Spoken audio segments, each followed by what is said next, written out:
안녕하세요. 재즈 피아니스트 우미진입니다. 자, 오늘은요, 세 번째 챕터 다기능 화성에 대해서 한번 이야기해 보도록 하겠습니다.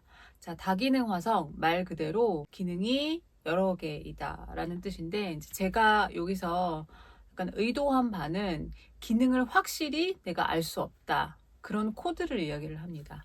이제 기능을 알으면 이제 그 코드의 성질이 무엇인지 확실히 드러나야 되는데, 예를 들면 삼음을 일부러 배제시킨다거나 의도적으로 코드톤의 한 음이나 두 음을 배제하여서 그 음역을 비상식적으로 넓힌다거나 그러면 이제 사실 무슨 코드인지 우리가 그냥 딱 들었을 때 알 수가 없잖아요. 이제 그런 여러 가지 코드들을 제가 하나의 챕터에 모으느라 이제 다기능 화성이라고 큰 챕터에 제목을 붙여보았습니다. 자, 이제 이 챕터 안에 들어가면 소챕터들이 무엇이 있는지 읽어보도록 할게요. 자, 다기능 화성 안에 있는 소챕터는 일단 하이브리드 코드 첫 번째, 그 다음에 두 번째는 서스포 코드가 있고요. 그 다음에 세 번째는 불완전 코드, 이렇게 제가 세 개의 소챕터로 나눠 놓았습니다. 이 중에서 첫 번째 하이브리드 같은 경우 화성을 애매하게 만드는 영역에서 가장 많이 쓰는 코드라고 보시면 됩니다. 하이브리드를 만드는 방법에 대해서는 제가 책에 자세하게 적어 놓기도 했지만 위에 링크를 따라가시면 또 하이브리드를 영상을 통해서도 여러분들이 배우실 수 있을 것입니다. 자, 지금부터는 하이브리드 코드를 만드는 방법보다는 제가 책에 제시한 하이브리드 코드의 예시를 통해서 그 사운드를 들어보시고 그 다음에 이제 외우면 좋은 것들, 중요한 것들 이런 것들 위주로 영상에서는 이야기해 보도록 하겠습니다. 자, 책을 한번 펼쳐보시면요. 일단 하이브리드 코드 64페이지 보시면 하이브리드 코드 나와 있고 방법이라고 나와 있어요. 방법은 생각보다 굉장히 심플한데 이제 방법은 심플하나 미리 알고 있는 것이 조금 많아야 됩니다. 그래서 코드 스케일을 정한다. 내가 이제 어떤 코드를 딱 보았을 때 그 키가 무엇인지 그 키에 어떤 코드로 분석되는지 알아야 코드 스케일을 알 수가 있거든요. 네, 그래서 코드 스케일을 정한다. 그 다음 그 코드 스케일이 있으면 거기서 이제 이름과 삼음을 제외한다. 이름을 제외하는 이유는 자리 바꾼 코드로 들릴 수가 있기 때문에 이름을 배제합니다. 삼음을 배제하는 이유는 그 코드의 성질을 애매모호하게 만들기 위해서 삼음을 배제하는 것입니다.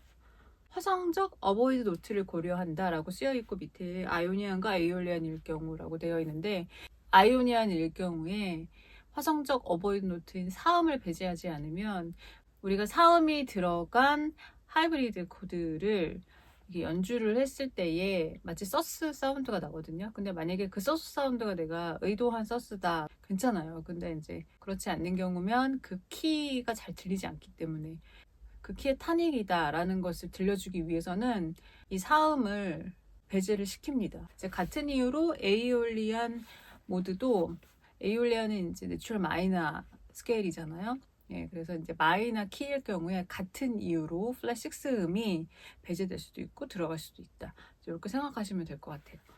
자, 그리고 배제한 음들을 제외하고 남아있는 음들을 가지고 우리가 3화음이나 7화음을 구성하는데 이때에도 단순한 장사마음, 단사마음, 그리고 7화음도 너무 복잡하지 않는 7화음, 마이너 7 코드, 메이저 7 코드, 간단한 7화음 위주로 우리가 찾아보도록 합니다. 이제 이렇게 찾는 이유는 베이스가 있고 위의 구조가 단순해야 코드를 인식할 수 있기 때문에. 그래서 너무 과도하게 복잡하면 그 코드가 무엇인지 인식하기가 어렵기 때문에 간단할수록 활용하기가 쉽기 때문입니다. 자, 여기서 꼭 외워야 될 것들 제가 조금 찝어드리면 74, 75페이지 동일한 베이스 음에서의 하이브리드 코드. 요거는 약간 모달 하모니 영역일 수도 있어요. 사실은 하이브리드 코드 자체가 모달 하모니에서도 굉장히 많이 쓰는 그런 보이싱의 한 형태이기 때문에 추가적으로 조금 넣어봤거든요. 근데 이제 일시적으로 다이아토닉 하모니 같은 경우에서도 이제 사용을 하기 때문에 유용할 거라 생각하고 제가 좀 정리를 해 보았는데 베이스 음이 하나가 있을 때 위에 3화음이나 7화음이 바뀌면서 사운드가 바뀌는 효과를 주고 싶을 때 우리가 이것을 사용합니다. 자, 표 3-2 보시면요. C 코드 하이브리드라고 되어 있는데 이제 이 의미는 뭐냐면은 베이스가 C인 하이브리드 코드를 정리했다 이런 의미에서 제가 이렇게 썼고요. 그다음 3화음, 7화음 이렇게 되어 있고 그다음 메이저 키라고 되어 있는데 이제 그 상부 구조가 메이저 화음인 거 이야기하고요. 밑에 마이너 키라고 되어 있는 것도 상부 구조가 마이너 코드인 경우를 이야기를 합니다.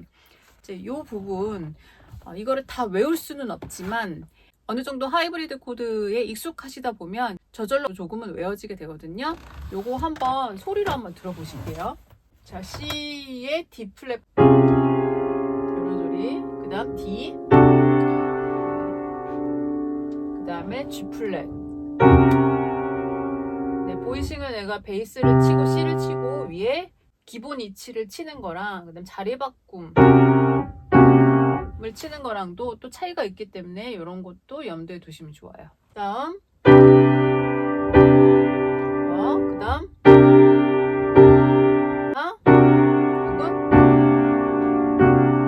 네, 지금 들려드린 게 이제 C 베이스의 위에 메이저 트라이어드 있는 거, 이번에는 C 베이스의 위에 이제 메이저 7음 있는 것들 들려드릴게요. C 베이스의 G 메이저 7인 거, 혹은 자리 바꿈도 되죠. 이렇게. 자, 그 다음 B 플랫 메이저 7. 전형적인 이제 7 서스 사운드. 네, 그 다음에 B 플랫.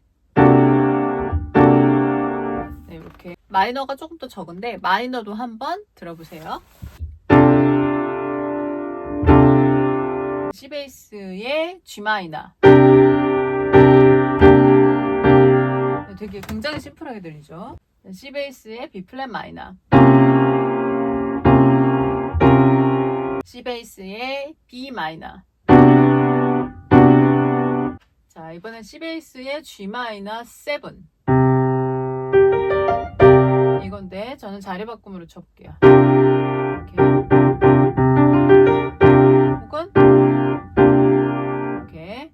자, 그다음 C 베이스 B 플랫 마이너 7. 그다음 B 마이너 7.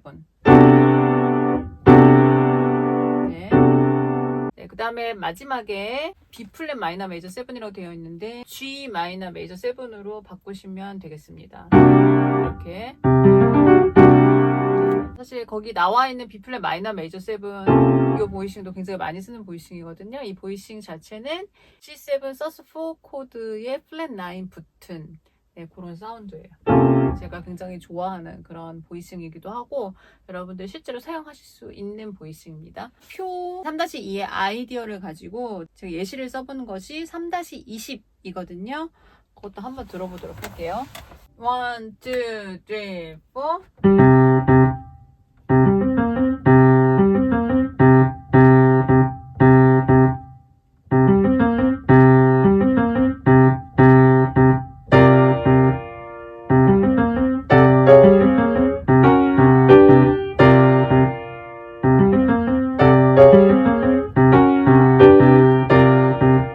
이런 느낌의 어떤 이제 펑크곡을 쓰고 싶다 했을 때 굉장히 유용하게 쓸 수 있는 보이싱이 바로 하이브리드 코드입니다.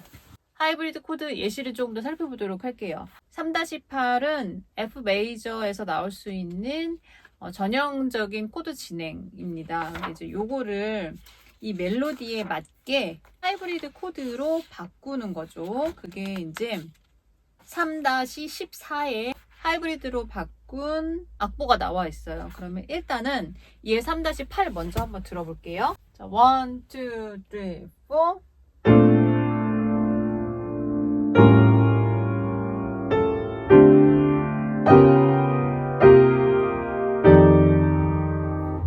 자, 이번에는 3-14의 사운드를 들어볼게요. 3-14는 하이브리드 코드로 바꾼 거예요. 같은 멜로디에.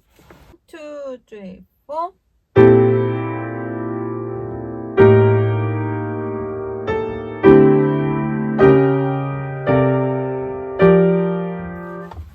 두 개의 보이싱에 굉장한 차이가 있음을 발견할 수 있습니다. 자, 이번에는 이제 하이브리드로 또 만든 곡 하나 사운드를 들려드릴게요. 얘 3-18 미디엄 펑크 곡인데요. 여기에 나와 있는 하이브리드 일단 G 베이스 F, E 플랫 베이스의 D 플랫, C 베이스의 B 플랫. 한번 들려드릴게요. 1, 2, 따까따까따까따까.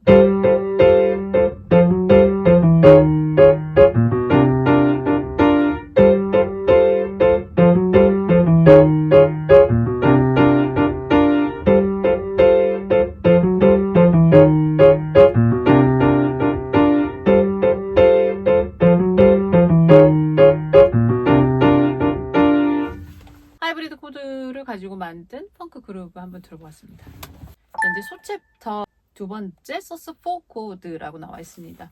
서스 코드는 서스펜디드의 약자인데요. 서스 4 코드도 있고 서스 2 코드도 있습니다. C로 들자면 서스 4고요. 서스 2예요. 4와 2 사운드에 약간 차이가 있습니다. 근데 여기서는 서스 4 코드에 국한돼서 제가 조금 이야기를 나눠보는데요. 서스 4 코드 자체가 도미넌트에서 약간 파생된 코드이잖아요. 근데 이 코드만으로도 작곡을 한 경우가 굉장히 많기 때문에 약간 따로 떼서 원래는 하이브리드 코드 안에 들어갈 만한 그런 토픽이긴 해요.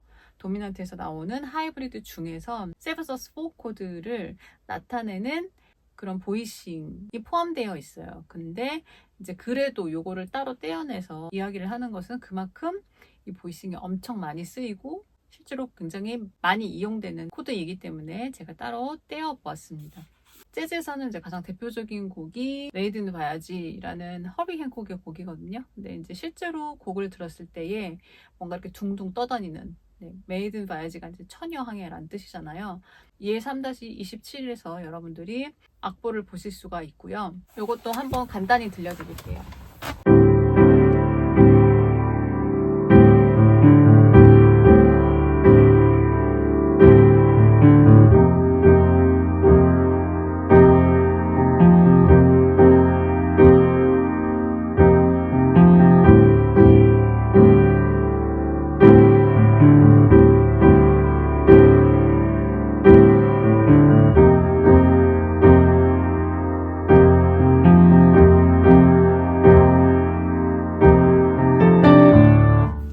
연주해드린 부분은 이제 인트로 부분이고 요 그루브 위에서 이제 멜로디가 나오거든요. 이제 실제로 음원을 찾아서 한번 들어보시기를 권해드립니다. 세븐 서스 4 코드가 일단은 재즈 영역에서는 굉장히 많이 쓰는 그런 아이디어라고 말씀을 드렸는데 재즈 곡들이 블루스의 영향을 많이 받기 때문에 원세븐의 곡들이 굉장히 많이 있어요. 근데 이제 이 원세븐을 약간 비틀어서 원세븐 서스 4로 시작하는 곡들이 많이 생겨난 게 이제 50년대 후반, 60년대 초반 요때거든요. 그래서 그때 많이 생겨난 작곡법이기 때문에 제가 또 약간 이렇게 따로 떼어서 말씀을 드렸고요. 자, 마지막 소챕터는 바로 불안정 코드인데 불안정 코드는 이제 보이싱에 조금 집중한 이야기예요. 그래서 보이싱을 만약에 음역대를 굉장히 극대화해서 넓힌다 하면 우리가 사실 그 코드가 무엇인지 듣기가 굉장히 쉽지가 않거든요. 여기서 나와 있는 예시를 보면 뭐 이런 식으로 아니면 더 극대화할 수도 있죠. 뭐 이런 식으로 혹은 이렇게 음역을 극대화하거나 아니면 음을 생략하는 방식도 있어요. 근데 음을 생략할 때 3음을 배제하는 건 뭐 당연하고 5음을 배제한다거나 7음을 배제한다거나 하는 방법도 있습니다. 그래서 뭐 이런 식의 보이싱이라던가 얘 3-29에 이런 보이싱 자체도 보이싱을 딱 들어서는 코드가 무엇인지 짐작할 수가 없어요. 그리고 되게 불완전하게 느껴지기 때문에 이런 것도 여러분들이 이제 아이디어로 한번 생각해 보실 만한 그런 토픽입니다. 자, 이제 본문은 여기까지였습니다.